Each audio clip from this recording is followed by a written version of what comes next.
ભારત સરકારના સહયોગથી અમારી ચાલતી રેસિડેન્શિયલ સ્કૂલનું નવનિર્મિત મકાનનું આજે અમે વિધિવત રીતે એનું લોકાર્પણ કર્યું છે.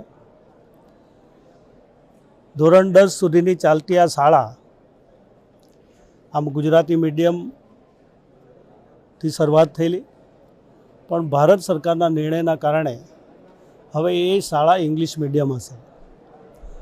નરેન્દ્રભાઈ મોદી સાહેબની કલ્પનાના કારણે આદિવાસી બાળક પણ ખૂબ સારું શિક્ષણ મેળવી શકે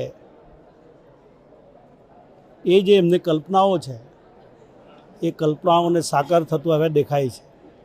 જે રીતે સાગબારા એક ગુજરાતનો ઊંડાણનો જે વિસ્તાર છે, પૂરેપૂરો આદિવાસી વિસ્તાર છે, અને આદિવાસી વિસ્તારની અંદર આવી એક શિક્ષણની વ્યવસ્થા ઊભી થાય એ બહુ મોટી વાત છે.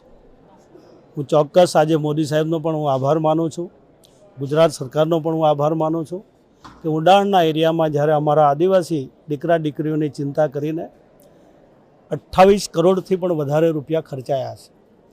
28 કરોડ રૂપિયા ખર્ચ કરવો, આવી સુવિધા ઊભી કરવી, આ બહુ મોટી બાબત છે.